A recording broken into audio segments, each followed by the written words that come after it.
my dreams. I cannot even act if it's all easy. Either you gon' do it or you don't really. It ain't no in between. Baby, you can ask the sun. It's an everyday theme. Consistency in your routine is how you bring reality. Working like a slave is how I made this masterpiece. Living like a god. I lay at night. I rest in peace. They remember me, but I am not Haram or beef.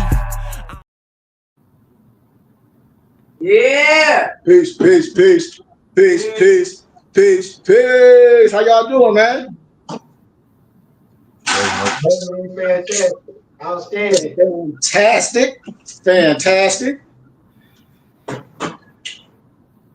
We had an amazing workout this morning with our Minister of Fitness and Health and Wealth, Noble Mufti Minister Malik Riedel.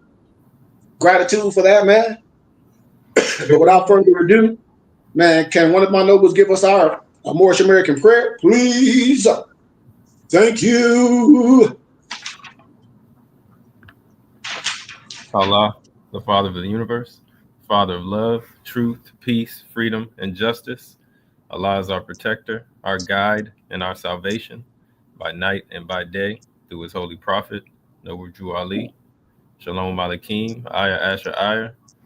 Hotep, peace, peace, peace, peace, peace, peace, peace. Peace, peace, peace, peace. I just had to cut my camera off just for a second. I'm gonna cut it back on in 1 second. But yeah, man, gratitude, man. Gratitude is the attitude. We've been full of gratitude as we've been continuing to resurrect ourselves, continuing to do great things here at the BBT. You know, as we continue just to be positive and look at things with a positive eye and be who we are and stand strong.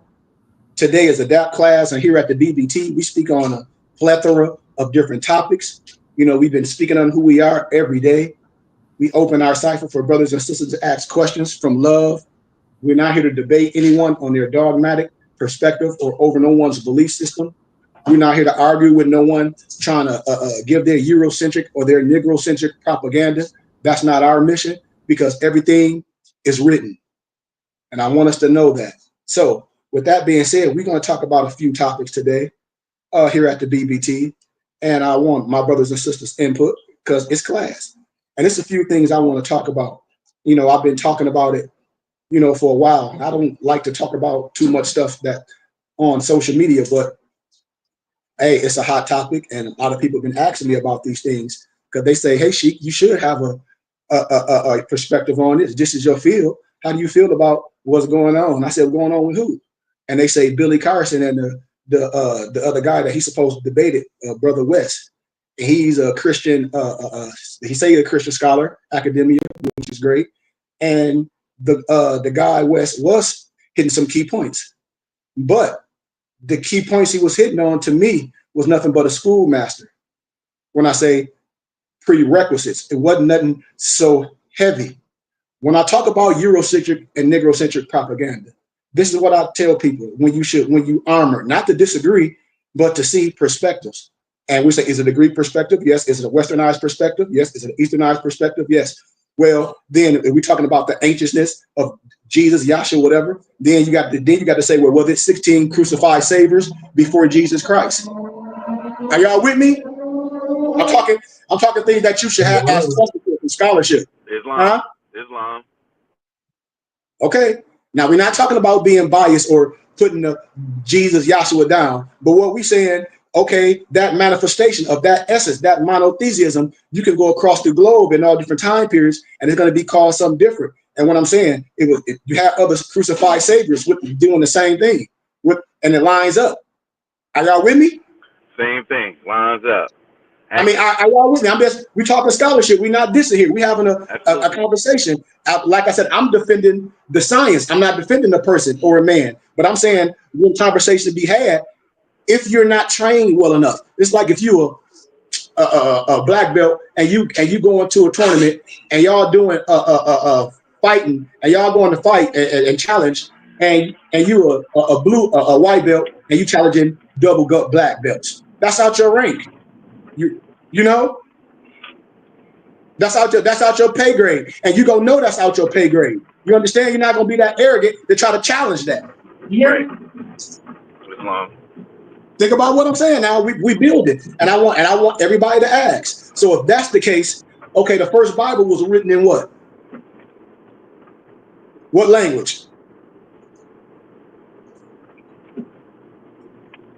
That we said we coming now. If he could, because what the dude was defending was, now you got to remember the guy was defending the Greek perspective. So we got to paint the picture to be able to build you up and then destroy everything you're saying. Now, so if it's in your teachings, it's in Examination, our lectures. So when we coming from that perspective, the first Bible was written in what language? I would say Hebrew. I would say Hebrew or Greek. No, you can't have two. It's only one. I would say Hebrew. No. Remember, think about all the stuff that I'm saying in the conversation, and then what language would it be? It would be Greek. The ding. This is what I'm saying. Remember mathematics. If this is this, then it has to be this. What I'm telling, we're talking about this. Is what I'm saying. It wasn't called the Bible when it was called the Torah when it was in Hebrew. But remember, now I get the Torah, but Biblia, whatever you want to call it, great. Torah, great. I'm saying, what was the language that was so-called transliterated from? Greek. From our teachers. It's in your Examination. Because the terms was called things like biblios, right? Like Heliopolis. That's Greek terms. Say it again, Alonzo, please. Those are Greek terms.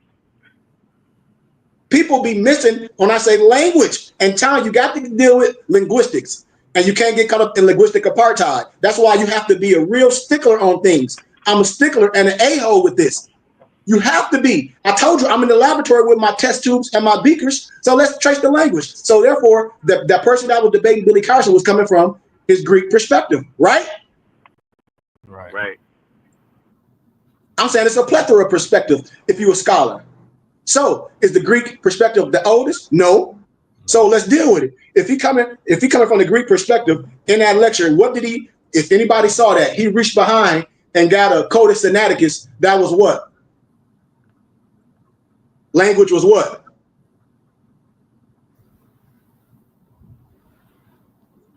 Anybody know?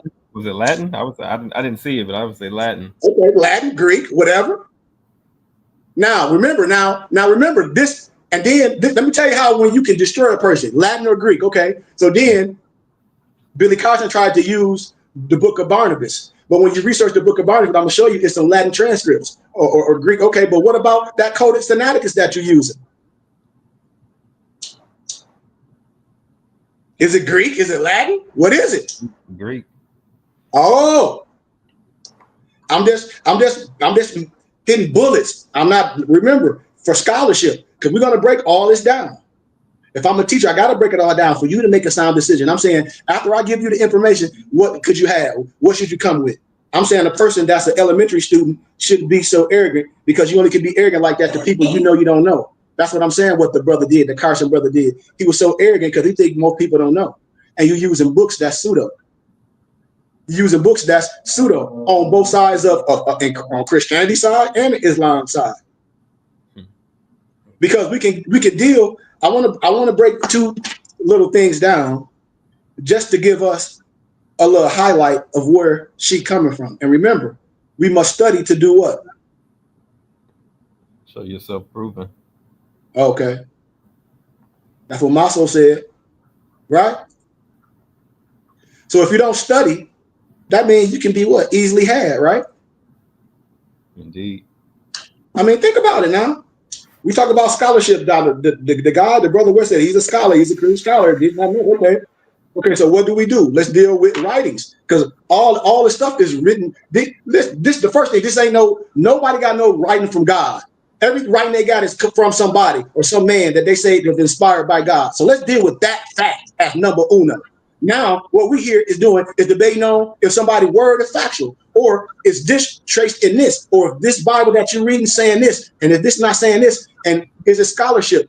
And if you're a scholar, or if you just on a belief system, when you on belief system, hey, you just got to admit it's your belief system. Hell, Negroes believe in aliens. Negroes believe in the flat earth stuff. Negroes believe in some spaceship. Negroes believe when they die, they're going to go to heaven. Don't they? Indeed. Don't they? Islam. Islam. People think they black, don't they? All right. Think about this. So when we dealing with scholarship, we're going to break a couple things down, and then I'm not going to go too far deep in them, but we're going to ask questions from scholarship, from education, from wisdom, because there should be some things that you clear with in academia, or if you say you a scholar, or if you even profess to say you a scholar. So it's a document called The World's 16 Crucified Saviors, or Christianity Before Christ, containing new, startling, and extraordinary revelations in religious history, religious history. Excuse me, I had to get a drink. Where I said that. Religious history, which disclosed the Oriental origin of all the doctrines, principles, precepts, and miracles of the Christian New Testament, and furnishing a key for unlocking many of its sacred mysteries resides, comprising the history of the 16 heathen crucified gods. Now, we're not dissing nothing. What we saying is Christian or Greek history is nothing but what? Come on.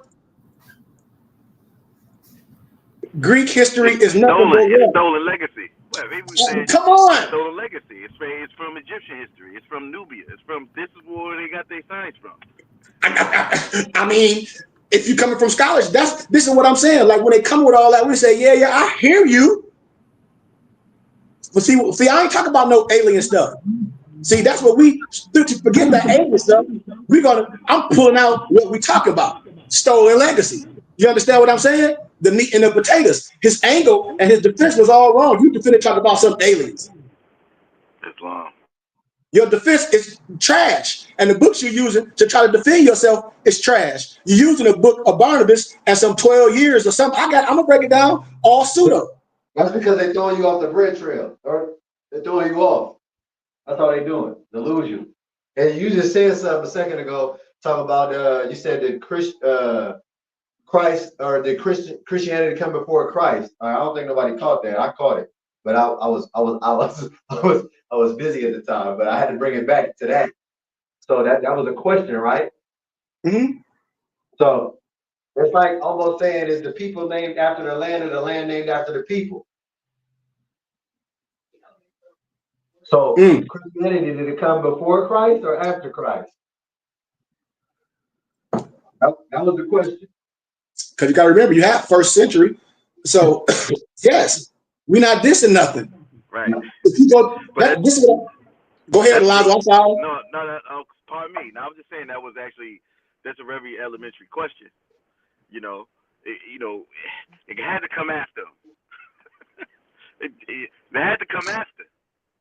Right.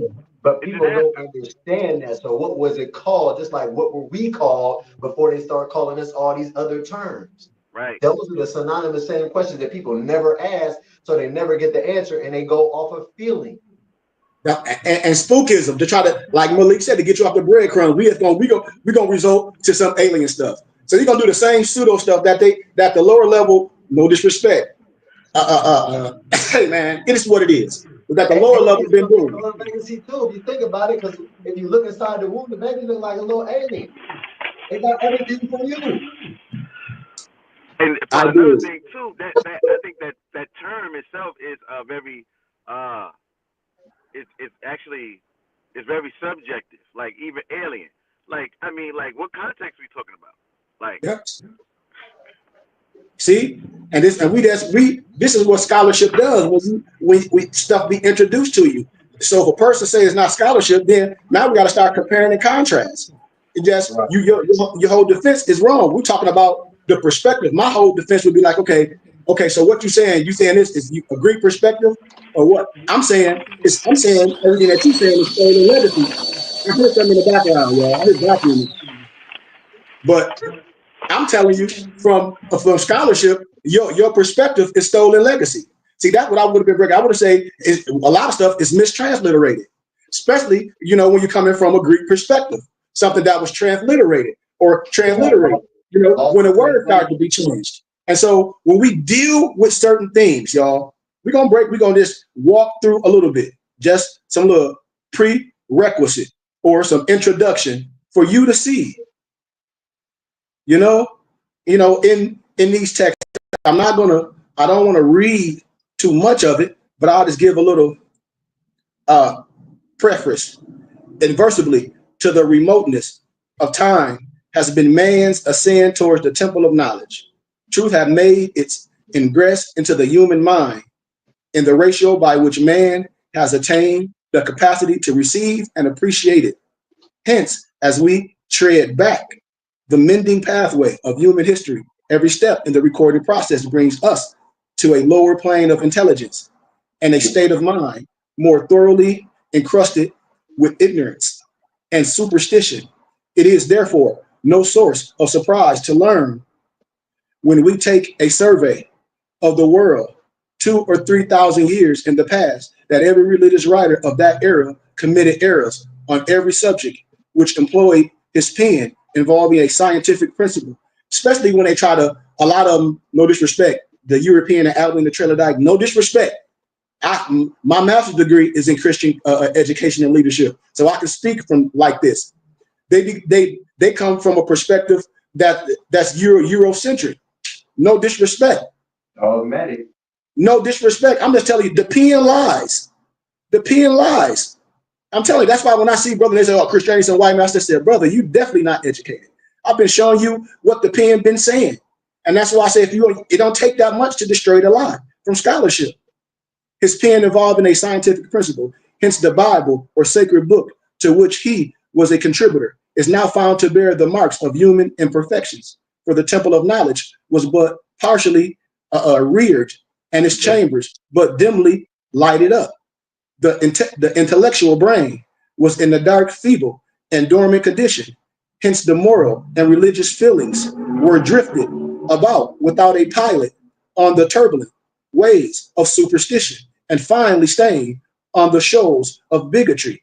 The Christian Bible, like other Bibles, having been written in an age when science was but building into life and philosophy had attained but a feeble growth, should be expected to teach many things incompatible with the principles of modern science, and accordingly it is found to contain, like other Bibles, numerous statements so obviously at war with present established scientific truth that also any schoolboy at the present day can demonstrate their falsity. Like, for instance, when people be taking things literally, I say, you gonna take everything literal in the Bible? Where it say slave obey your master. You're gonna take things in the Bible. They say, well, people say, well, the Bible tell you what food to eat and what not to eat. Yeah, but it also said everything was made clean too. But when you got to understand that perspective, when we say everything that was made clean, I'm glad you said that. But are we going to take it because the words mean something too? That's why I said when you read the what is it? What do it mean? Yeah, we know what it says. We get that, but what do it mean? Because if we take things literally and say, well, everything he made is clean, let's just go eat all this pigs, and we see these pigs eating all this stuff that eat dead stuff. But we're gonna go by literally and take that literally, and we know what we eat will kill us. Is that wisdom? Is that wisdom? Or is that blind leading the blind? Because you ain't proved nothing. So okay. I mean, you did prove something about what you said. But what I'm saying was they going by what the word said, but not going by what all of the words said. Meaning that you got what it means. And everything you should get what, Malik? You should get knowledge. And understanding. Understand it. So what that means is, like, the pig didn't eat, so you shouldn't eat something that's not clean. Duh. Language, linguistics, etymology. Yes. Yes. We're talking about, we breaking things down. See, the average person can look at things and say, oh, it read this. And we'll say, yes, it do. But then if you understand the analogy, the parable, and the symbology, you can break the other thing down that'll save your life. Because we all been reading the same stuff, and a lot of us messed up. But see, it's some of us that understand the inner meaning of these scriptures that can take these scriptures and make them life and make them food and make them water and make it blood as well.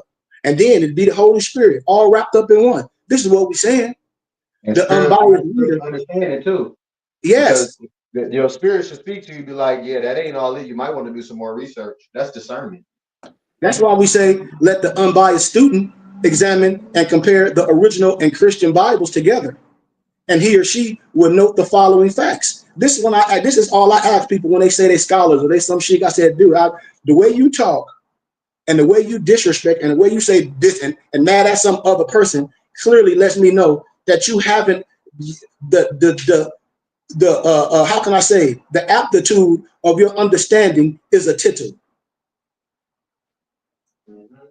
The aptitude of a person's understanding is a tittle when you can't sit down and have a intellectual conversation on scholarship.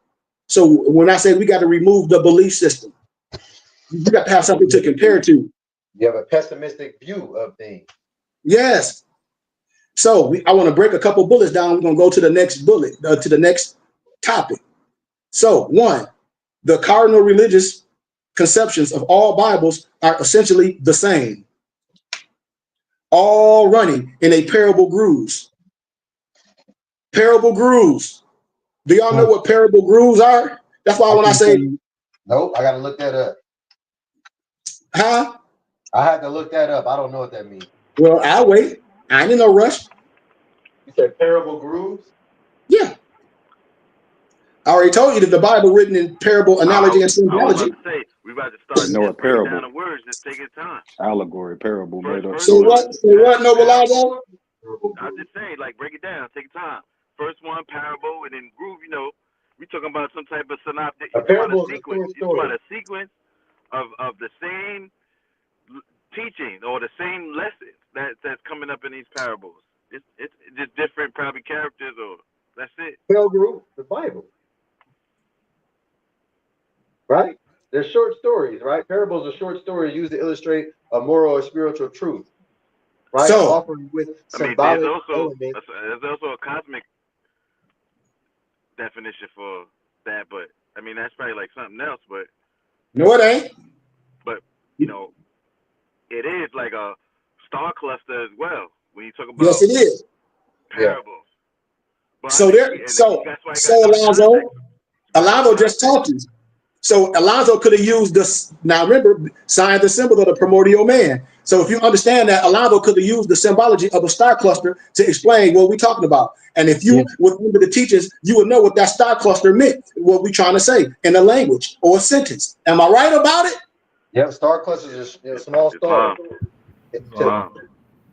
And saying the same thing. It's light, right? So the stories are short stories are saying the same thing. See? Parable grooves.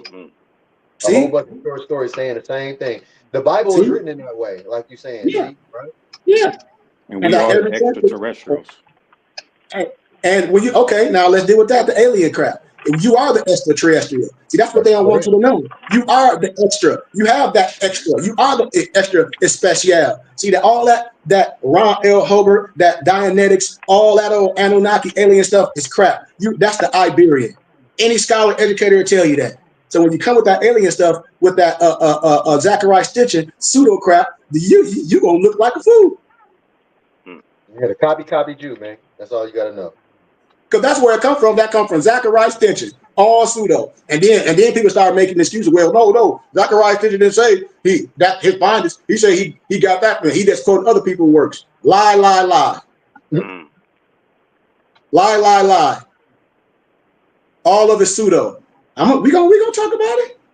No, so, y'all remember the Sheik book? The book she gave to us was I think like the 7 Hoovolution, the one with the 7 on it.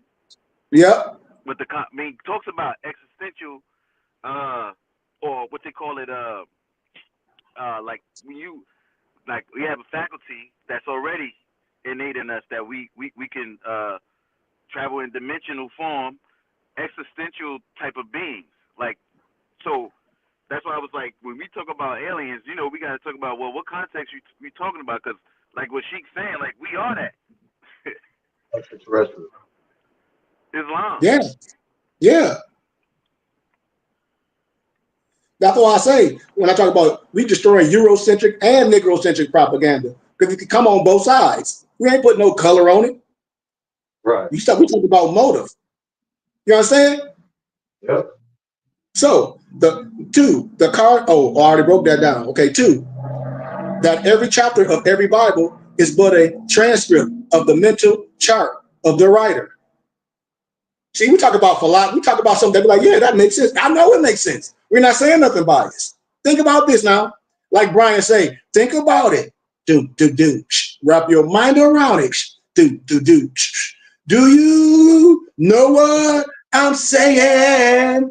Do you know what I'm saying? Huh? Yes. You understand the words that are coming out of my mouth? Okay. 3, that no Bible, pagan or Christian, contains anything surpassing the natural, mental, and moral capacity of the writer to originate, and hence no divine aid or inspiration was necessary for its production. Why? If I'm writing something that was already written, how can it be what inspiration and what?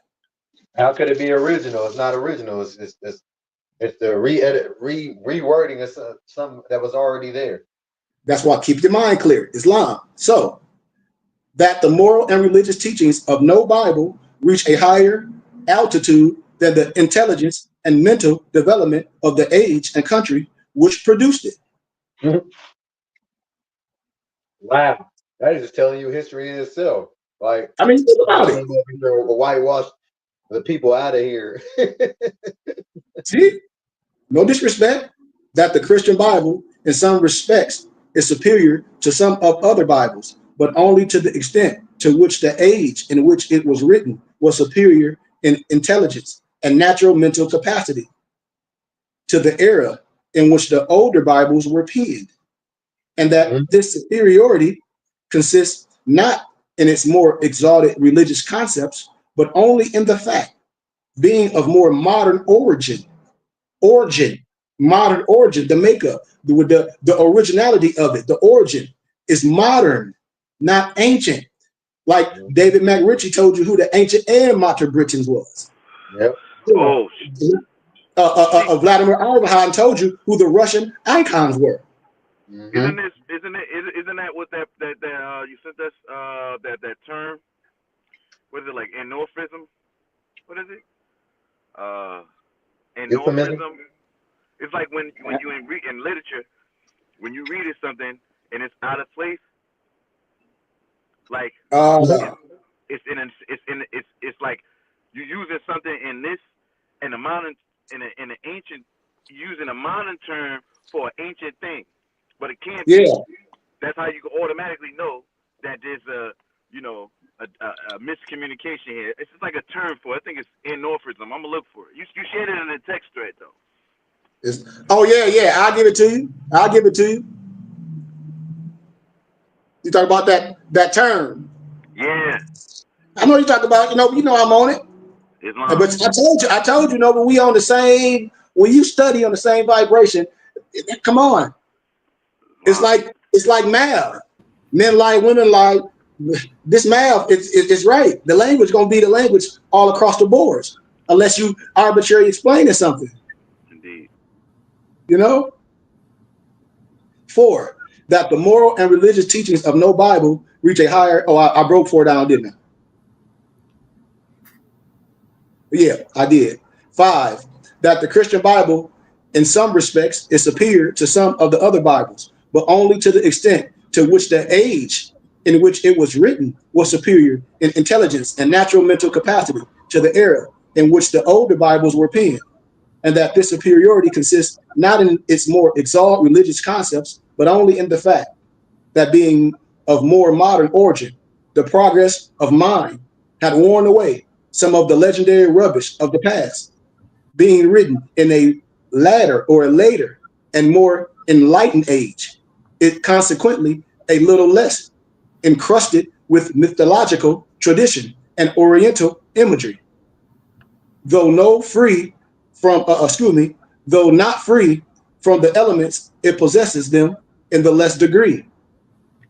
And by comparing Christ's history with those of Oriental gods, you can see, if you just based it on scholarship, if you hear and you are, how can I say, using your compass and square to say, hey man, we're just looking at time periods in history and what it is, and not being judgmental, because we know what we under here at the BBT. We have a clear understanding of everything. We don't diss nothing. But that you can't be a scholar and a holy man and a high priest not understanding things and not understanding reason, not understanding philosophy, not understanding science, not understanding the esoteric, the exoteric, not understanding agriculture, not understanding community, and just so many things that go with understanding, having a clean heart, being able to have reason and listen to other people and perspectives, you know? So, one, that he taught no new doctrine or moral precept. Two, that he inculcated the same religious and morality which he elaborated as other moral teachers to great extremes. In moral science, we respect all the laws and all the prophets. Name a few. Come on, somebody. Buddha, Confucius, Zoroastrianism. We already said these earlier. So when I did right. Oh. Okay. 3, the Christ differs so little in his character, preaching, and practical life from some of the Oriental gods that no person whose mind is not deplorably wrapped and biased by early training can call one divine while he considers the other human. That if Christ was a god, then all were gods. And remember, Nobumaso, when I took you to the Indian store and we were getting the herbs and things, and I showed you they Messiah in the flesh. Mm-hmm. Why would we diss that? Right. Why would we diss things? Why would we diss? Why would we go to another person's area and say this is better than this, and say no, well this is better than this, and not saying well this is just as great as this. The same precept, the same thing. I just wanted to give that little highlight, and I want y'all to read that for yourself, you know, because ignorance of science and ignorance of history are two great bulwarks of religious error. This is scarcely a tenet of religious faith, now propagated to the world by professed disciples of Christ, but that if the subject to the rigid test and the ordeal of modern science would be found to contain more or less error. And this is what I'm saying. I was able to do things in academia. If I didn't know what I was talking about, Nobles, how could I graduate from Grand Canyon University with a dual master's degree in this? Not saying that I'm better than no one. Not saying that I'm better than no one, because I'm not. Because I'm not. I went to prove when I went Noble, my whole oral dissertation said I get the Greek, this, that, and the other. I said I understand that. This was my oral and my written dissertation in front of PhDs, everything all over. I said, but I understand perspective. And I say, now we're talking about ancient or modern. They couldn't say nothing.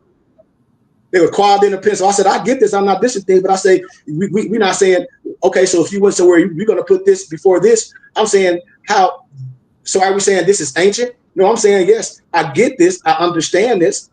But when we go back and we start looking at all ramifications of this so-called story, I can see it. That's all I'm saying. Am I right about what I'm saying? Now we talk about history too. We ain't just operating on a belief system because scholarship, stolen legacy. We're not saying none of the stuff is not right. What we're saying is, okay, we get it, but it comes from a place, right? That's what they telling you. So what Noble Alonzo was talking about, anachronism, is a thing belonging or appropriate to a period other than that in which it exists, especially a thing that is conspicuously old-fashioned, you know, an act of attributing a custom, event, or object to a period that which it does not belong. Right? Mm-hmm. Wow. Like reading something in when she goes say they didn't even refer to us in first century as black. So that is an anachronism in itself when you're trying to put that in a contemporary context. Use contemporary words in talking about ancient things. Mm-hmm. Islam. See what I'm saying? Great. See what I'm saying, Alonzo? And so, as I close, I'm sorry, go ahead. I said when you do that, you got to use context as well to explain that ancient word you're using in modern speaking and trying to intertwine that modern or ancient word into your modern speech. Yeah. Yeah. So, as I close, it's a couple of, topics I want to just hit on. So when the brother, was doing the lecturing and all that, and I say things that you could just easy, where I know the brother didn't research, and I know he thought everybody was very. A lot of time when people follow things and not research, that's because they want to. It's a certain feeling they want to feel. I don't know, but so when he was quoting the book of Barnabas and all this is simple research. The Gospel of Barnabas contained many acronyms. We just broke what acronyms was, such as references to wooden caskets for strong wine, which were not common in the Roman Empire until 300 years after the so-called Jesus time. Old Testament quotes. The Gospel of Barnabas quotes the Old Testament in a way that matches the Latin Vulgate. So if you're saying, the Willie Lynch letter. Yeah. So listen. So if you're saying it matched the Latin Vulgate, and then you check some with the Codex Sinaiticus that you would say were Greek or Latin. Okay. Well, the Gospel of Barnabas quote the Old Testament in a way that matches the Latin Vulgate, which Saint Jerome didn't start working on until 328.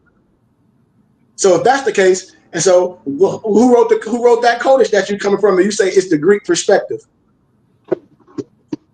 or the Latin perspective? I don't know. I'm just asking. But just the perspective of the Latin people who interpret it from whatever language they got it from. That's when you hit the buzzer. That's when you hit the buzzer. That means it's not original. If it's a perspective and stuff, that means it's not original. Period. I mean, Alonzo, you see how so if it all ain't, so if you're gonna use this to say this, well, we gonna say yours ain't shit neither. Excuse my candor. This is what I'm trying to say. Well, like you be like, okay, well, you using the same error to whip my ass. Well, somebody's gonna come and use the Supreme to say both of y'all wrong and whoop both of y'all and make both of you have a seat. Right. I mean, if we saying it's Latin and we saying it's Greek is a fraud and all this, and it comes from this and that and the other, what are we saying? So we're saying both of them are not ancient, which St. Jerome would be right. Then they say historical errors. The Gospel of Barnabas contains historical errors, such as claiming that Jesus Yahshua sailed to Nazarene, an inland city, and that Jesus Yahshua was born when Pilate was governor, which was long after Jesus' birth. No early manuscript. That's all I can do right now is laugh at that. What? That should blow the whole lid up a whole bunch of stuff. Story. It ain't no early manuscripts of no Barnabas. No reference from it in the 1500s. Now I ain't saying the earliest possible date could have been like 1400, but if they say it's a forgery, Christians consider the Gospel of Barnabas to be a forgery and an inferior, and Islam do too. Historically, the Gospel of Barnabas was written in the 15th, 16th century. They say by Muslims to discredit the biblical message about Jesus. But the thing I don't like when they all try to use Christianity and Islam against each other. And I'm telling you that's false, because Islam and Christianity, if you talk to a real scholar like myself or other Biblists, I'm gonna say both of them frown upon that stuff that ain't real. Right. Because Islam is peace. We ain't talking about your teacher that's bringing you something that ain't real. I don't do that. So if Islam is peace, what does Christianity mean? Well, just to be okay. Well, let's deal with it. I had, well, the etymology of Christian is Cretan, but Christ-like is something different. It's like it's something having attributes, following. The Cretan is what? What's a Cretan? What? What's a Cretan? You say what, Noble? What's a Cretan? I couldn't even hear you. Right. No, that's exactly what a Cretan is. Yeah. And then y'all, the brother used another book that they say pseudo. Research what I'm saying. It's a book called the Gospel of the Holy 12. And that's considered a work of fiction by many academic scholars. And he tried to use that.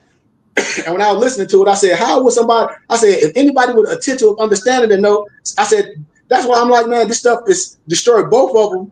When I say, when you argue over things, over man-made things, and I can say, well, both of them, is folly. And then we can come something older than that and all that and line it up on the table. You're not going to deny that Greek history is nothing but stolen legacy. It's nothing but stolen Egyptian history. You got to admit that. The author of that book was Reverend Gideon Gasper. Well, they say there's no evidence.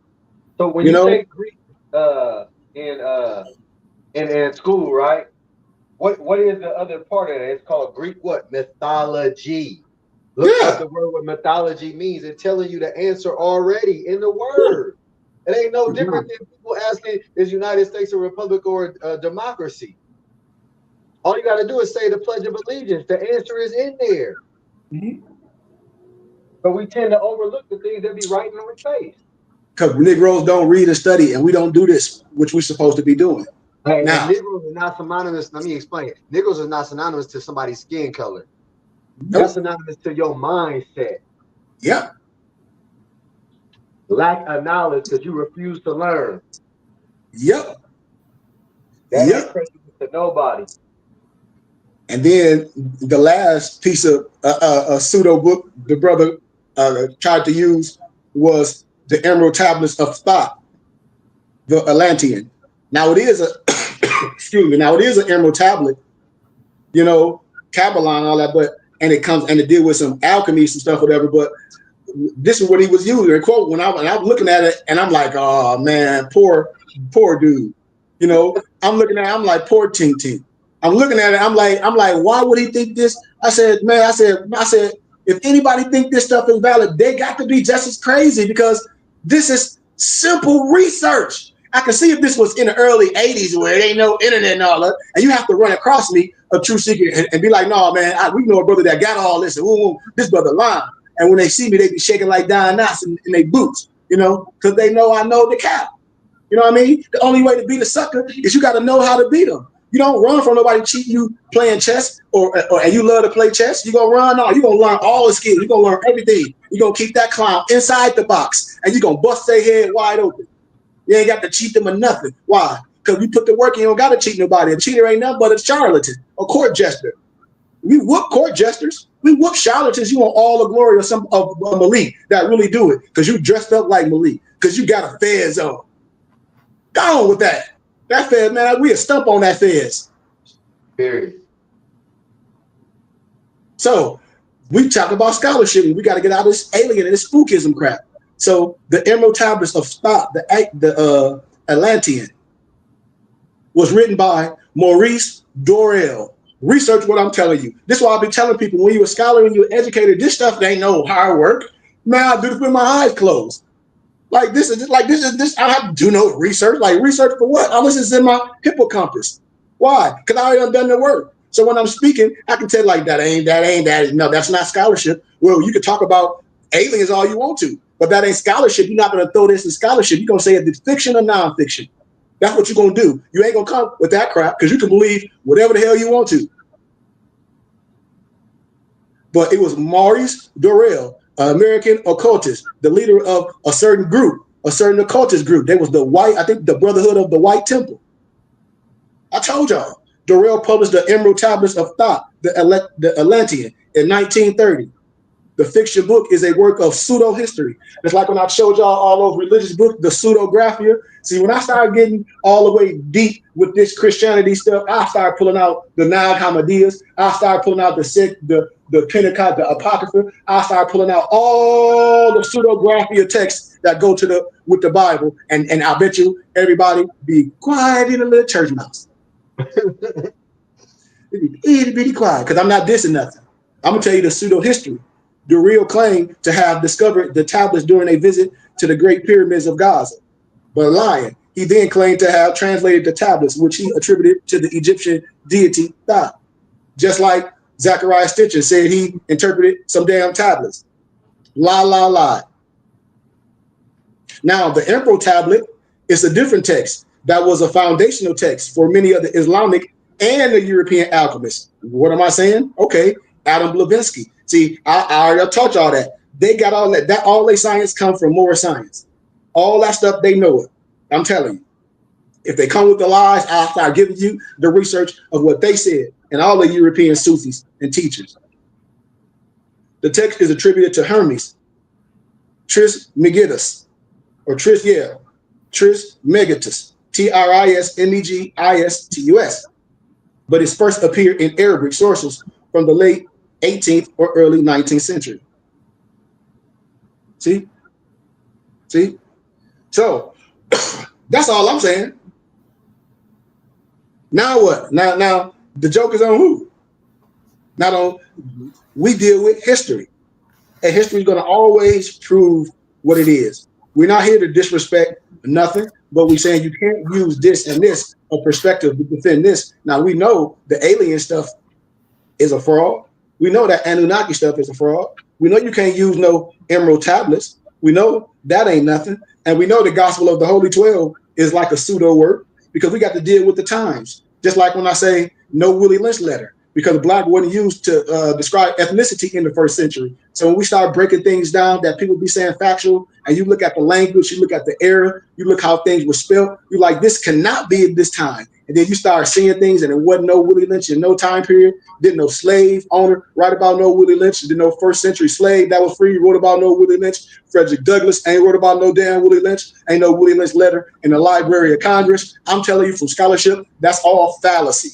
And until we stop just believing things and deal with science and understanding and say, well, we have our own educator, we have our own teacher, we have our own brother that's not dissing nothing but saying, hey, be proud in who you are, be proud in teachings. We have to give credit and homage. I'm not saying it's not great man in all different perspectives of life. I'm not saying sciences wasn't converted and transliterated and gave to other people. But when you look at the historicalness, as you start tracing history and things, you'll be like, well, wait a minute. I don't diss the biblical scriptures because I can show you that the misnomer black man is the father of civilization proved by the Bible alone. And then people say color don't matter. And I say, well, if color didn't matter, why didn't nobody tell the truth from day friggity one? If color didn't matter, just like Towers Riley said, the Marcus Garvey cry, you tell me that color don't matter, but still you refuse to take the picture off the wall, you know? Then he asked him, well, why you ain't take the pictures out the book? Because the text don't match. And I've improved this from scholarship, from academia. But this is what everybody say now, well, the color don't matter. Yes, it do. I'm saying it do. It do matter. I just read a letter to y'all the other day how the United States of America apologized for the enslavement of Negroes and the Jim Crow laws. And that was early in 2009. And you here to tell me color don't matter? Hell, National Geographic had to apologize for making all misnumbered black people look like they got bones in their nose and they some African booty scratchers. I'm telling you facts. And you gonna sit up here and let somebody say color don't matter, and then these pro-black Negroes to talk, well, the Bible is some white man book. Pertaining to what scholarship? Pertaining to what understanding, my brother? Do elaborate. Zero. Do elaborate how the biblical text is some white man or the Bible is a white man, and that's what you stand on and try to defend that crap. And scholarship, academia shows you a different story. First century shows you the monuments. Even when you go to the Tetrarchs, I showed y'all those Tetrarchs and the Moors, all in Egypt. Those they had to break the noses. Come on, I ain't lied to nobody yet. Everything that I say, you can research. I ain't came with no package selling nobody no scam, buy no fake pill. I'm telling you, the power is us coming together. That's a nation. It ain't got to do with a dollar. Because if man make money, we don't be able to do that because we industrial. But the understanding and the mission should be clear. Who are we in history? Because if the United States of America apologized for the enslavement of black people as early as 2009 with a letter, and then now they're saying everything else is on you. Huh?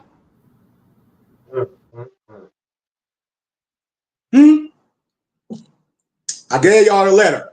All I'm gonna do is give bombs and facts when people talk that black stuff. I'm gonna say, well, black, that don't mean nothing.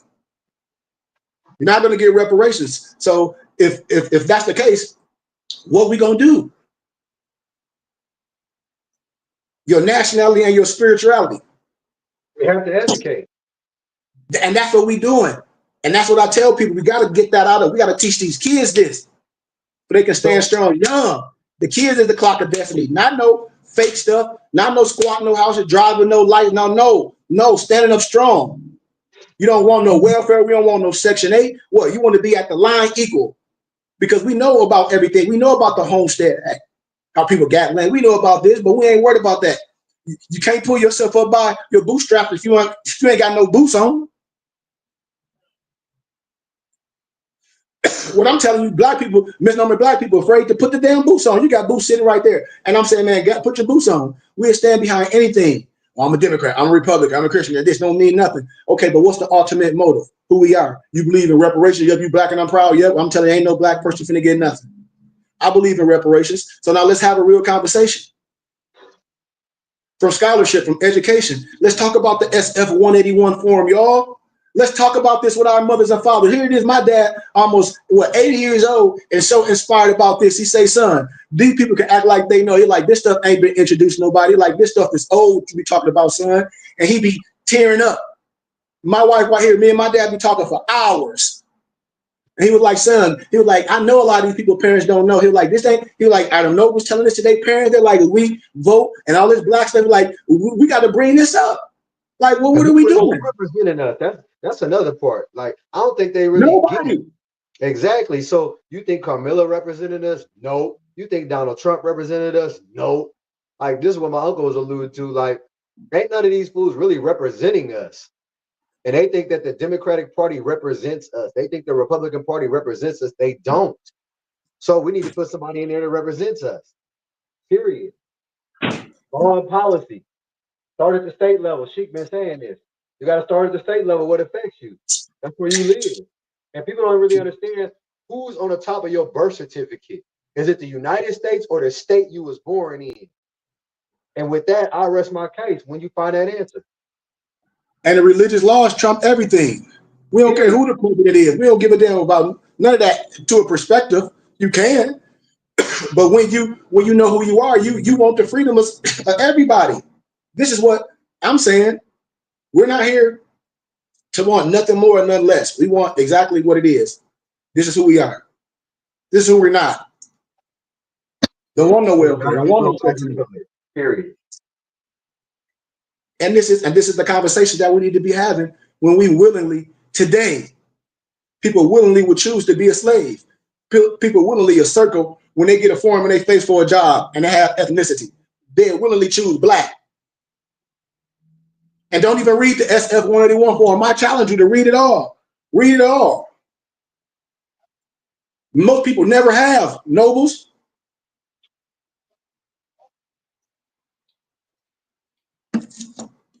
It's for us to do. It ain't for no government to bring up no charges on themselves, or not even charges, or just a mishap.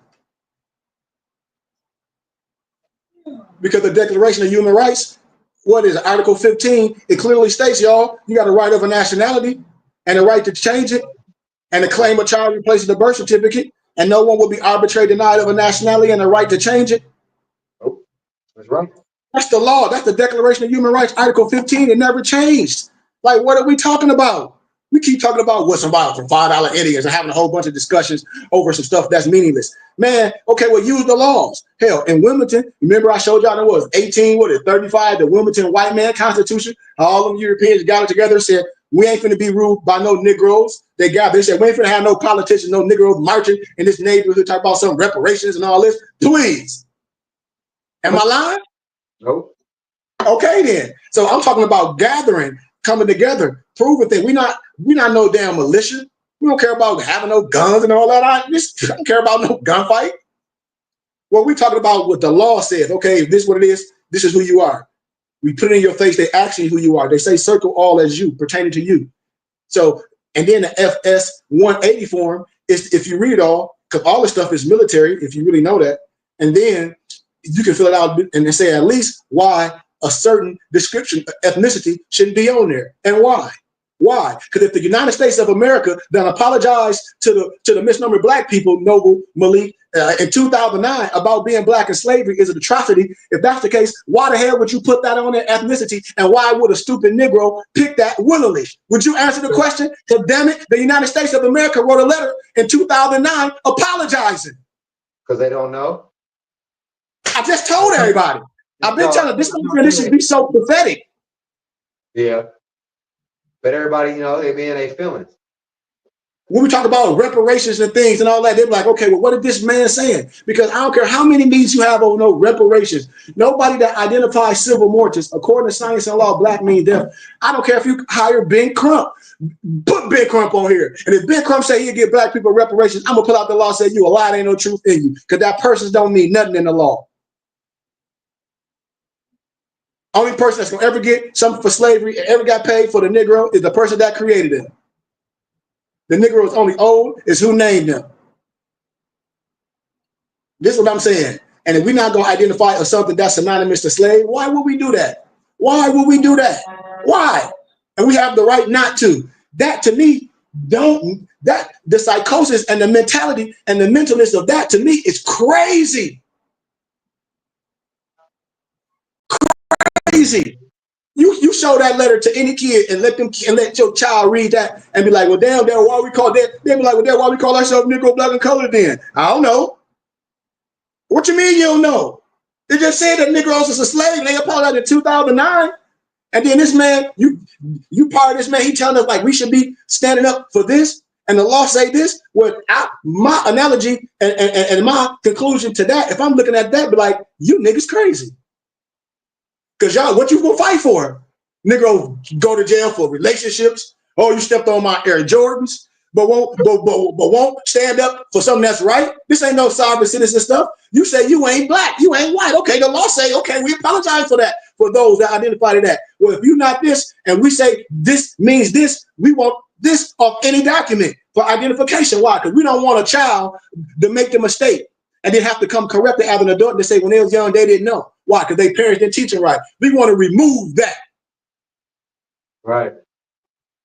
That's what my Uncle Lou said earlier, right?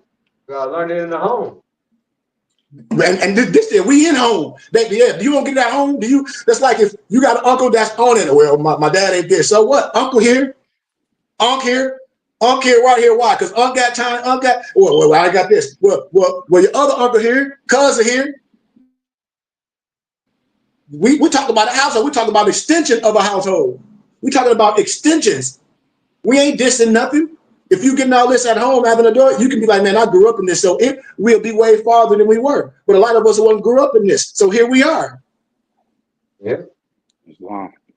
A man doesn't know by being told. You have to research the researcher and just continue to get better understandings on these things. That's the part they don't want to do. I'm going to be honest with you. Most you can be told anything. Especially if you've been thinking one way your entire life and somebody's telling you something different. You're not going to know just because they told you, because they don't care about what you just said to them. They have to go and research it themselves and get more examples of just from the research and the history of who we are. And they have to continue, they have to want to do it and continue doing it to get a better understanding continuously. You got to be willing.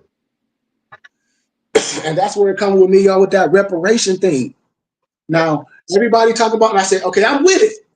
But we cannot have a discussion of reparations without bringing this black thing up to the table of ethnicity. We can't go no further. We can't say we brothers and with people and sisters and they identify as Negro, Black, and Colored. Why? Because now we got a problem. Because that's synonymous to slave. We can't move forward like that. Well, I know more and more is the white thing. What? Okay, what do you use names that's? Oh, we're gonna say Berber. I mean, we can't even agree to nothing. And that's the psychosis of us. And you can look at all in the record books in history in America, we Moors. Yeah, Moorish science is factual. This. We ain't talk about the stuff that y'all see on the internet, because that's the problem with people. They take a small tittle, Malik, or something, and try to make that the whole thing. But we've been standing here in truth, be like, that ain't Moorish science. We've been telling you what Moorish science is. If we're going to proclaim, declare, and have due process individually, and then come together and say, this is who we are, we stand on this. We're not bearing arms. We're not, how can I say it, being a nuisance. What we're saying is, hey, man, we're a group of brothers and sisters that know who we are. We know our religious laws. We identify as this. Why? This is our right.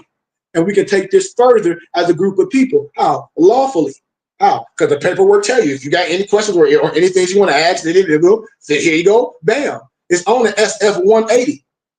Look at the SF-180 and read it. That's why I'll be laughing. And when I be talking to, when I was in school, when I was lecturing and stuff, and my professors would be like, well, that's on, bring it to the table because everything you're saying is not a faction. So, Uncle said earlier, like, you got these people that make all this money and then they do what with it, right? They lack the education to know what to do with their finances, right? So it's no different really than somebody coming into this science, right? If we give them all of this science and they don't know how to sip from the cup and they guzzle from the cup, they're gonna end up drowning themselves, right? So, or choking on the water. So my advice to people is when you come into this science, take the time, be patient. Stop trying to guzzle all of it and think you know all the information just because you might have heard something that make you feel good about where you come from and who you are. Sip on that clean water. Let it filter in and get all the toxicity out and keep sipping on the clean. Don't try to drink the whole glass or the whole pitcher in 2 seconds and then thinking you know it all. It don't work like that. So sip on the pitcher of water that's going to purify your internal spirit. You got to sip on it. Yeah, we say a lot on here because it's a lot to be said, but you got to come and be patient to learn, right? And sit there in classroom like you did in kindergarten. You got to start all over from kindergarten and I'm almost unlearn some of the things you've been taught. Some of the stuff you get to keep because it's going to benefit you because of what you was taught and what you are learning. So be patient with yourself. This is not a one glass, I'm drinking it all, now I know it all. It's not a one pill swallow and now you got all the knowledge. That ain't how it works. This is time, patience, and understanding, right? To get to acquire knowledge. Islam over. Islam. That's all we here to bring people at a safe place because a lot of people be like that I talk to and like I said, a lot of my conversations be with people on college campus and it's not melanated people, because a lot of our kids don't go to school. They some work and there's nothing wrong with it. But I have a pleasure. But I have a pleasure to have, to go on the universities and go to libraries and talk to people about these specific topics. And everyone I talk to that's not even melanated, they be like, well, I hate to say it like, they're like, well, your people the one wasting the time. They're like, you can't blame it on a so-called white man no more. They're like, why? Because like, look at all your brothers and sisters that's lawyers. And they were talking about Big Crump and all this. They're like, and all these educators, they were bringing their names up. They were talking about Cornell West. And they were like, these are people Harvard educated knowledge, talk about law, talk about history. And they don't know what you're talking about. They're like, man, they're like, that's the way I'm so I said we on the same page because your analogy was what was on my brain. So I watched the movie on the airplane coming here, right? It's called Horizon, right? So if you watch that movie in perspective, the only reason people was able to colonize this land because the people of the land turned their back on their own people. That there lies the problem. Yeah. Real talk, Malik. He was like, wait a minute. He like nobody promulgating that. He was like, do you see any? No, and I was like, damn, you right. He was like, show me anybody that's in the stuff today, like social media, that a European that on there talk about we ain't this that and promulgate some black stuff. He's like, you don't see you say you only see black people on there talk about we black and we from Africa, this pro black stuff and some reparations and some Black Lives Matter. He said you don't see black people doing that. And so it's like we give them that, but they're not even coming from nothing factual. They're like, yeah, you can have a ruckus, and they let people do that. It's just like a stage. They'll let people. It's only really money being transferred from hand to hand.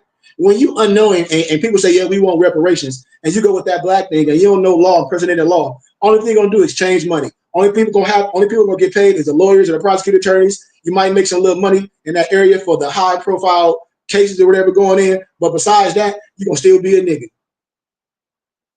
Excuse my candor. By your mindset. You want to change your mindset. And this is what I'm saying. And so as I close, Noble Malik, what are we saying is not really, we're not even going complex. We making this very simple because we've been making this stuff simple each week. We talked about a little specific topic today, but every Saturday, I'm going to talk about the same thing in a different way. Why? Until it sticks. like this is so important to me. If nationality is the order of the day, then what? Because things ain't just phrases to me. I'll give my life for what I believe in. Right. Remember what I be talking with you? Because I ain't afraid what if nationality is the order of the day. When I ask all these more, when they out here playing around with this dope stuff, begging for stuff, squatting in houses, talk about canceling corporate debt, man, screw that. I'm talking about if nationality order of the day and we not Negro, Black, and colored African Americans, and we can prove this through law and through constitutional law, then what?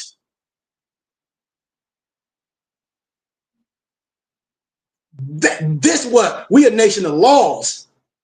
That's the only thing Obama told us. We a nation of laws. Okay, well, if that's the case, then let's deal with it. Because you can't go to court. We black people, we know the law. That's stupid. According to science and law, black means death, silver mortis. We have to go with precedent and law. We have to go with the Free Information Act. You know, doc cases, precedent and law cases, all this stuff from understanding to know what we're talking about through law. You have the right to self-identify. The religious laws trump everything. So if that's the case today, and as early as 2009, I shared that letter with y'all, how the United States of America apologized to misnumbered black people for slavery and Jim Crow. If they apologize to that, then you telling me, all right, do you want to be identified as a Negro, Black, or color, or African American, or do you want to be able to defend the right fight in the court of law, not the wrong law, and say that you were mishandled based off false identifying? Because that's the fight. Because the fight is you're not Negro, Black, and color. This the fight. This is the whole thing. This is what you want back. And so then now we can talk about reparations now. But I'm saying black people not gonna get no reparation identifying as something that's synonymous to slave. I don't care what person you get on here with. I don't care if they got all their outfits dashiki. I don't care if they got dashiki draws. Well, you know, it's like apartheid with that, right? Because of the way they say reparations is tied to blackness and it's not. And I think that's where the misunderstanding comes. You get what I'm saying? Well, Malik. So now I'm glad you said that. See, this is how we talk about perspectives. When, no disrespect, when we talk about how people play games, is it Masonic games? Sometimes it is. Because some people only gonna be able to go a certain level, then it's gonna be like Hansel and Gretel. The breadcrumbs gonna fall out. You ain't gonna be able to get back where? You're gonna be stuck in quicksand.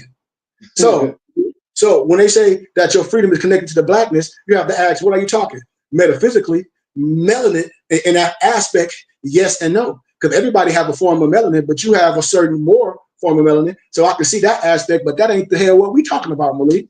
And see, that's how you have to destroy that barbershop talk. They're like, well, we argue your freedom is connected to blackness. Based off what? On this earth plane, but not based on no law. Because like nobody care. I don't care. I ain't talking about no melanin in this context. You ain't gonna take me out of context. Why would you call yourself black if it has to be connected to an adjective? That's what I'm saying, Malik. That's what we saying. We ain't mad at nobody else. He said, man, okay, what about your teachers that the show was on there? It was, I'm just telling y'all what people showed me and what we watched in school. It was T.I., it was Carnell West, Tavis Smiley, and they were saying, what should we call it? And one of the brothers like, well, your freedom is connected to your blackness. And all them students out there, and I'm like, well, how? How is your freedom connected to blackness? What's the Declaration of Human Rights, Article 15? Yeah, okay, right. What's the Dred Scott Law? The Dred Scott Law was never abolished. They wouldn't know the answer to that question. I'll tell you that right now. But they should. But yes, they do. This is what I'm telling you. Yes, they do. If you got a damn PhD, you know this. These people are alive during these times. If they don't know, wow, Malik. If they don't know, wow. That's why I say you can be sincere, or you can be sincerely wrong. But I'm talking about in scholarship, in academia, and things. It's a certain thing called peer-reviewed scholarly research. So if I'm a PhD, a master's degree, whatever, in history and civics and civil rights and Jim Crow era, I should know this.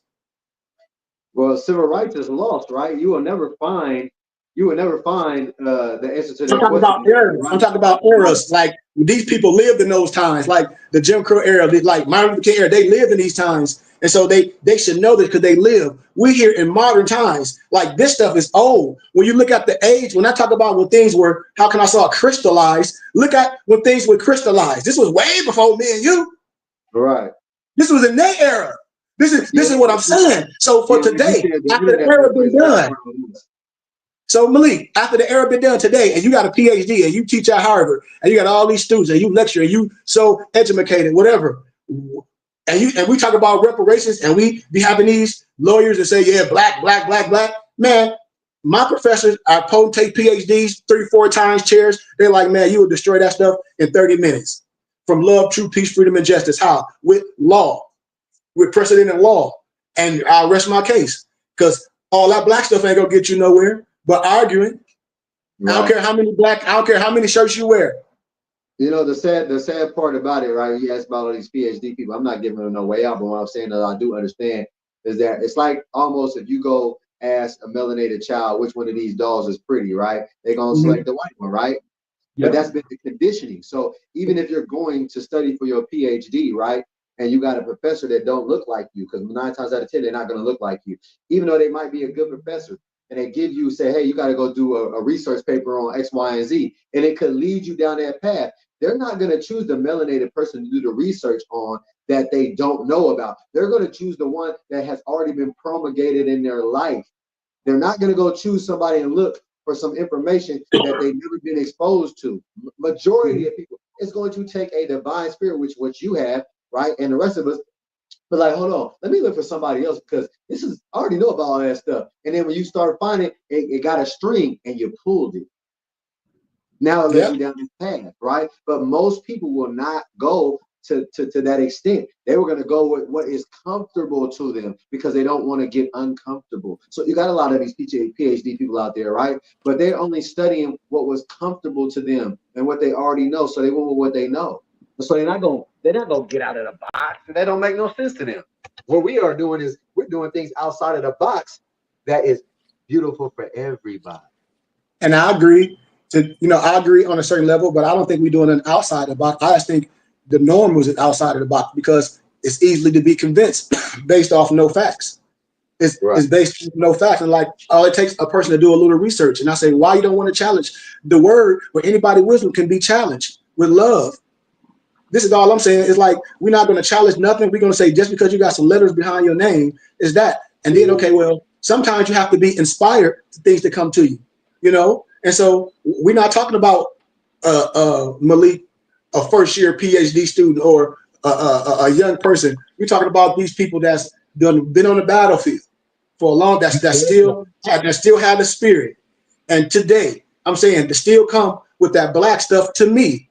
Is just sad work. You said something about being challenged, right? So if you look in society, right, people who look like you got to understand the mindset that they have, because what is being promulgated on TV is if you push the envelope, right, this is what will happen to you. So mentally, people who are not strong-willed, right, or have the willpower will not continue to push the envelope, right? They're going to go to that comfort zone. Oh, well, if I, what's the word you just used? You used I think I just said it. Basically push the envelope. They're not going to do it because what they see is what's happening out there. I might get killed by X, Y, and Z if I push the envelope. That's what's being in their head because that's what they watch a lot, right? Sometimes you have to turn the TV off and get in a book or get with some people who are actually presenting to you things that you can actually use your hippocampus and think from a divine and spiritual concept. And if you're not you're not really looking from within to learn things. You're looking for our perspective. Yeah, but also on another perspective, Malik, I get that as well. But it's nothing wrong with sin because like I'm saying, it's nothing wrong with seeing an honorable person like yourself. To see how you move and operate. That's what I'm saying, the difference, because like the perspective a person to get right now with the energy that some Moors put out, the average person, and y'all know I'm telling the truth, think this more science stuff is a whole bunch of people trying to squat in houses or it's some type of law. They're trying to overthrow the government, this, that, and the other. And I tell people, and I don't get that out here with Arizona. Like it's a breath of fresh air. When people are like, well, Moors, did this happen to Moors? Ain't nothing happening. When they talk about, they gonna get in trouble. Ain't get in trouble doing what you doing to get in trouble? What you out doing? You ain't on the corner with no bullhorn like a lot of other people. Like, so when people say you get in trouble for doing what? But that's the perspective. Your life in danger for doing what?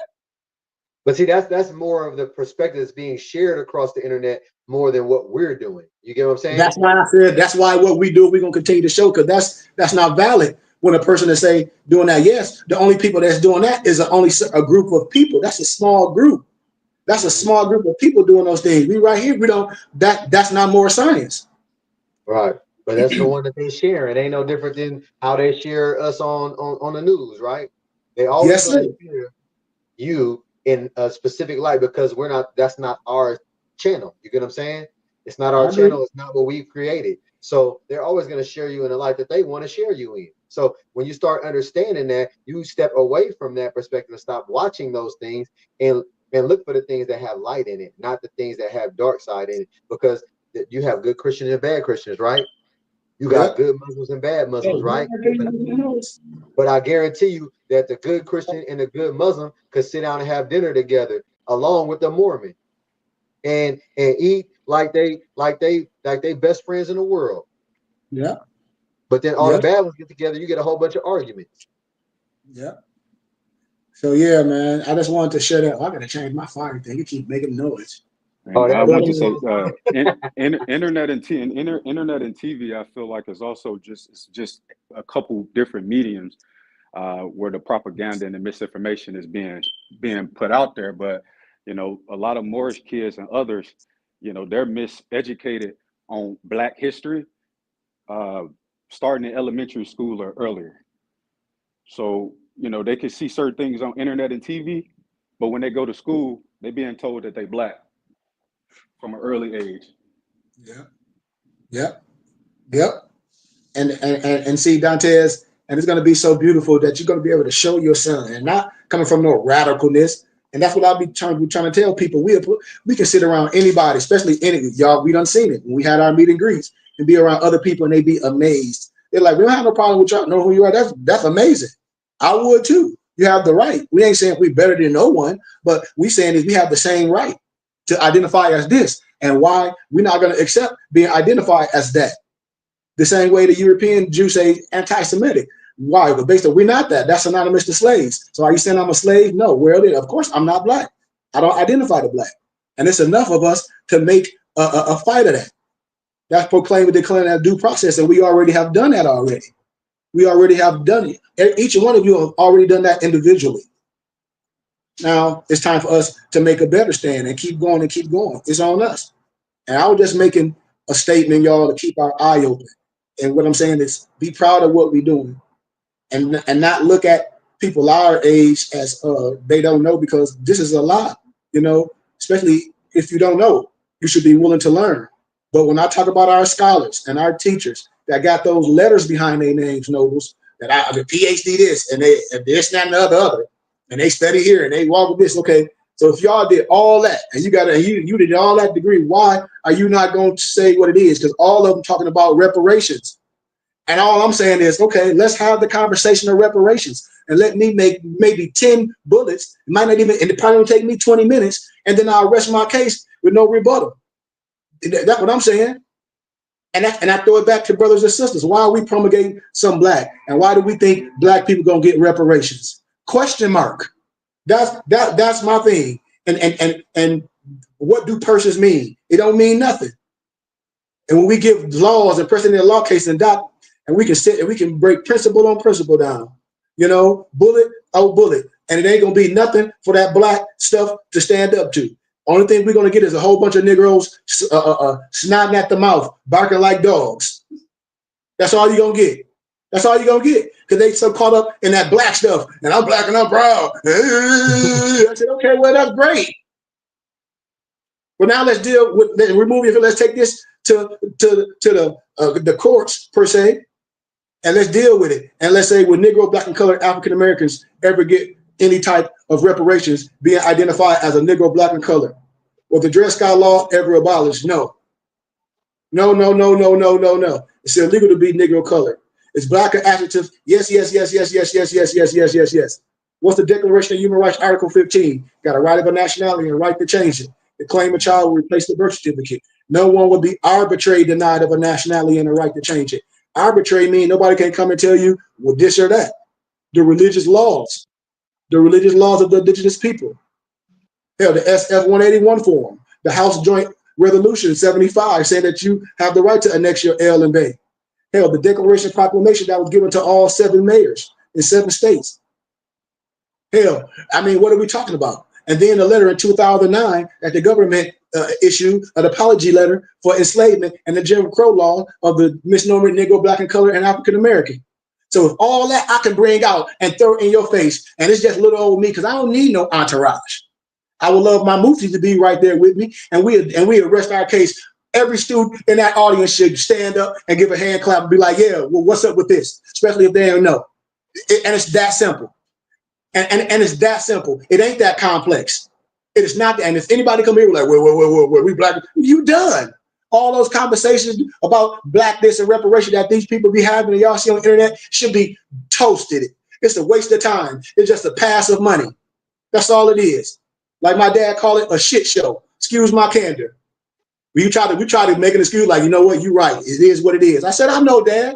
You can't blame this on no European. There's a whole bunch of people in there. Well, I'm a PhD. I'm Alpha Maya Sega, Mega Maya Paya Fire. I'm PhD. I graduated with this. And so what are you defending? Nothing. And everything we talk about is nothing. Come on, y'all. I'm telling us this is what we need to be promulgating. This is what we need to be talking about. This is what we need to be sharing. These are the questions we need to be asked.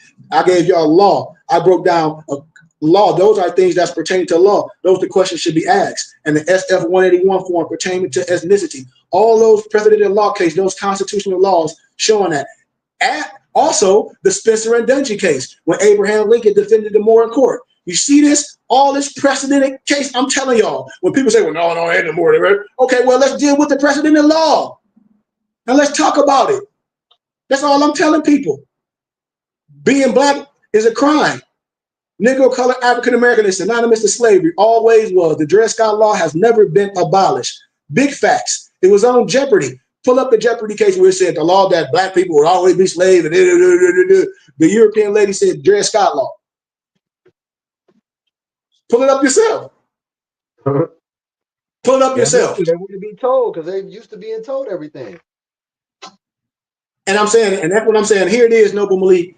And when people be saying, "Oh, this gonna happen," man, I got my dual master's degree from GCU. My wife right here. I used to be on campus lecturing this stuff to Europeans, professors, PhDs. They're like, "Wow, man, you're gonna really make a difference." Like this, not and the other. Wow, that's blowing their mind. And still, I'm in Arizona. I ain't in Detroit in the hood. I'm in Arizona. Where the West was won. Come on. And this, what I be telling people. I teach this around everybody. They like, well, it's just scholarship. They be wanting their kids to know it. Some of the students be calling me Angelo Solomon, the first Moorish Mason. And I said, most men or black people don't even know who the hell that is. No disrespect. You get me 10 misnomer black people, I guarantee they don't know who the hell Angelo Solomon is. Nope, I did until I came here. I ain't going front. See? You see what I'm saying? Yeah, and I'll be just being honest. I said, I know the average Negro don't know a lot of stuff. Only reason why they know because the internet. They ain't studied nothing. This is studies. I don't need nothing. I'm a database. Holla. And there's no disrespect. It's just what it is. Come on, y'all. I'm not saying nothing new under the sun. All I'm saying is I'm throwing it back to us. Like, okay, this is what we should be talking about, y'all. If we had these conversations for reparations, I bet you everybody on here down with reparations, right or wrong. Yes, sir? Right. Well, can I get a yes, sir? Yes, sir. Okay, so if everybody on here, no matter what you identify right now, today, at this very moment, because we having a reparations conversation. If you down with reparations and you identify as Negro, Black, and Colored, African American, Malik, give me 10 bullets to prove that Negro, Black, and Colors have the right to ask for some reparations. Give me 10 bullets. There isn't any. And I bet you can't give me none. There isn't any. I mean, thank you. See, Malik, and when they come, I'm like, how you trying to make some that? Thank you, Malik. That's what I was. That Dred Scott law is crazy. That, yes, it's against the law. Like you tell somebody, hey, you a criminal. Dred Scott law was never reversed. It's a crime to say you black. Yikes. I just want to put out there too, like you say that, right? And everybody keeps saying that Trump is a criminal, but he ain't never been arraigned. So I don't know what people talk about. He's been charged. He just been charged. He ain't never been arraigned. Like the law, like it's a, and that's another thing, Malik. I'm glad Malik said that. Man, like, I'm glad Malik said that. People be putting their feelings in law. You got to know law, and when you deal with law, you can't have your feelings. It's just what it is. And when you know that, then you know how to operate, and then you can stand above because you obey the law. You obey. Another way you obey to be a lawgiver, you got to understand the dynamics, how it works, and work in the parameters of it. Because it's always, remember, gray areas and these limits. You can do this, and a person say, oh, that's illegal based on how you feel. But when I break the law, you're like, damn, that ain't even illegal. I know. Yeah, he ain't never been arraigned. Like, okay, then that's the case. Then what was his what was the time he's supposed to serve? Go look it up. It's public information, so they can go look it up. Like, so he ain't never been arraigned. So he's never been arraigned, and that's the last part is when you're arraigned. That means the judge has deemed these charges against you because you have actually been convicted of these crimes. So the arraignment is boom, boom, boom. And he has not been read those arraignments. And when people be wanting due process of they just charges to get it swiftly, why things don't happen. All I'll be saying is us as a people, we should be worrying about what we got going on and who we are. Because if we say we down with reparations, that ain't got nothing to do with Donald Trump. Nope. That ain't got nothing to do with no Kamala Harris. That ain't got nothing to do with no Republican or Democrat or nothing. That got to do with us. That got to do with us. That got to do with us using the law to defend ourselves and bringing that up. That got to do with us. And no matter how with verbiage, hey, a mistake, we don't want to be identified for something in history that y'all said was an atrocity, was a slave, or nothing. We can prove it in history. We can prove letters, all this. We don't want to be identified that. And we want all this off identification of people with copper colored skin. Because what is an American? If anything going to be American, from what the 1828 dictionary says, what is an American? The copper colored race is found here by American. The copper colored race is found here by Americans. I mean, yeah, the copper colored race is found here by the Europeans. So if we American, I'm telling you, I'm a Moorish American. I just told you out my mouth. I can't be a Negro, black, or color, especially if I'm a child of God. I can't be Negro, black. I can't be no slave. How? The Creator ain't making no slaves. Man-made slaves. Y'all don't hear me. Man-made slave. Man-made slaves. And then man's interpretation or input in the biblical scriptures tried to justify that. See? So we have the right, y'all, to stand strong in righteousness. We are different than other people. We ain't out here no sovereign citizens. We ain't squatting no houses. We ain't saying we know what they say, foreign national, which is how the hell you a foreign national? That's an oxymoron. You ain't even left 2100 Jackson Street. How about you a foreign national? Where? How? We are who we are. I'm an American. What make us Moorish Americans, Malik? Because we born here in America with African, aka Moroccan descent. That's it. I'm an American. I have the right to be who we are. And so until we stand strong, all my misnomer Hebrew Israelites with the misunderstanding, all my so-called Moors with misunderstanding, all my Christian brothers, all my fraternity brothers, that's the Greek is a fraud, and they think this, all my regular whoever, we got one common goal, and I bet you sit every one of them down, Malik, and they're gonna say, what about reparations? They're gonna say yes. And I said, if that's the case, are you black? A lot of them say, yeah, we black. And I'm saying, you down with reparations? Yep. We ain't gonna get reparations identifying by black. So if you saying you down with reparations is the number one question, yep. And then I can prove to you, Malik, reparations, black people ain't gonna get reparations, then you should be like, and I prove it to you, you should be down for the cause then. Right? Because you down with reparations. You say reparations now. You got a whole joggers who don't talk about reparations now.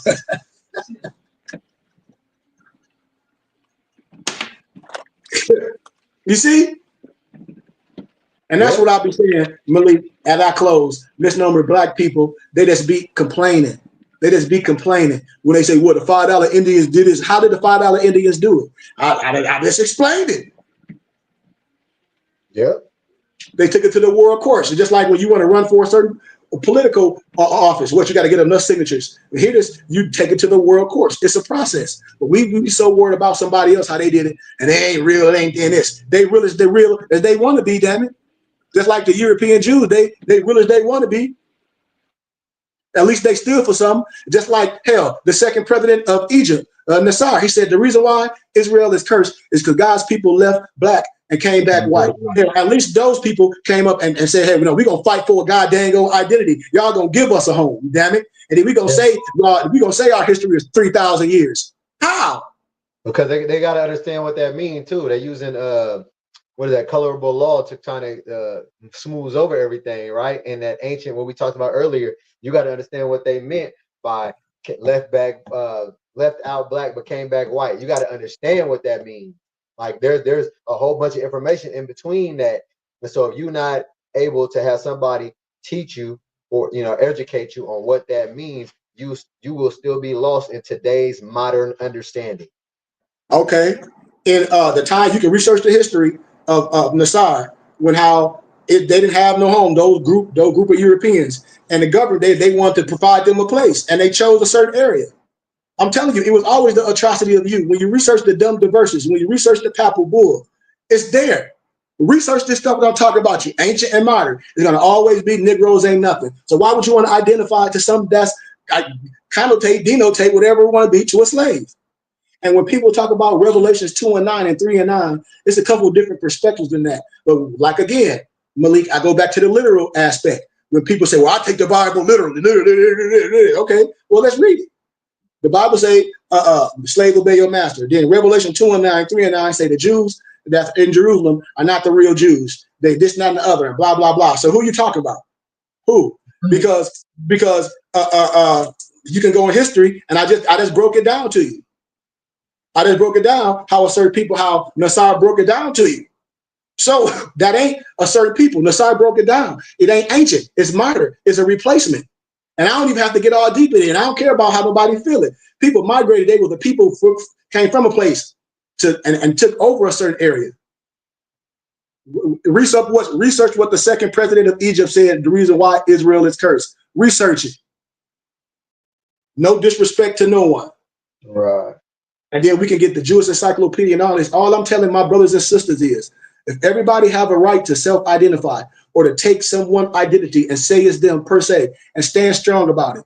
Even modern today, Malik, that video I sent you about the dude that had his own sexual way, and the dude was like, okay, well, and Piers Morgan was like, well, okay, well, I identify as a black man. And the dude got pissed. Piers Morgan was like, well, I identify as a black man. Right, Malik? Absolutely.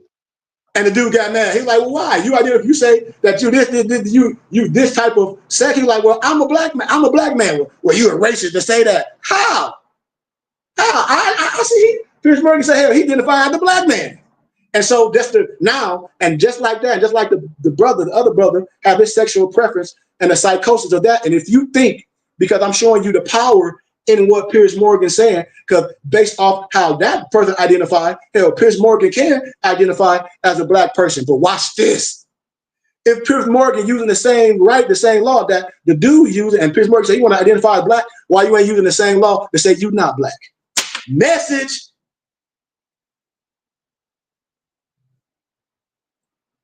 How, Malik, I can't hear you, Noble. Because you're white by law. I just think about these things and ponder on it. Because we down with, I love all my melanated brothers. But that son, James Brown, I'm black and I'm proud. Yeah, I'm not black. I'm proud. I'm not black. I'm not black. Black is an adjective. This is a black phone case. And in Spanish, negrito meant black. Negrito. In Spanish. So thank you all for taking time out y'all day, man, listening to little old me. We went over a little bit longer than I proceeded, but it was a great class. If anybody don't have nothing else, man, thank y'all for taking time out y'all day. And we challenge everybody, man, to get back on that bike, man. I mean, if you may feel you may be lost, or you feel that you confused, or the world is heavy on you. Well, if the world's heavy on you, that means you got some shoulders, baby. That means you got some shoulders like Dwight Howard. That means you built for this. Don't turn back now. This ain't the time to turn back. Yes, the storm is coming, but after the storm is sunshine. You right there. You right there where you need to be. And what is of understanding of who you are, of understanding of what you're not, of understanding that your body is the temple. You have something that you can grasp hold to and resuscitate your whole understanding, your whole essence, your whole being. And that's what you have the right to do as an American, as a Moorish American, with all your rights given to you.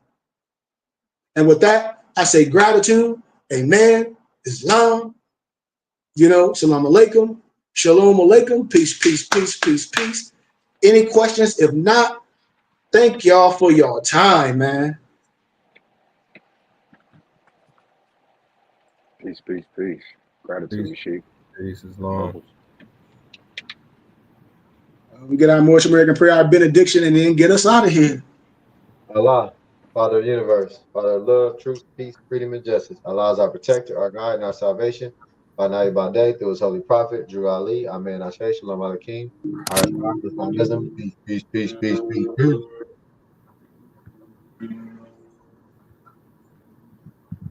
Peace and love. Peace, peace. I'm a spirit speaking, truth seeking, heart reaching, knowledge leaking, seeds sowing, harvest reaping, man of meager means. I have yet to leave, I'm still breathing. To quit, I have no reason. I mean, I'm asleep, but I be trying to live my dreams. I cannot even act if it's all easy. Either you gon' do it or you don't really. It ain't no in between. Baby, you can ask the sun, it's an everyday theme. Consistency in your routine is how you bring reality. Working like a slave, that's how I made this masterpiece. Living like a god, I lay at night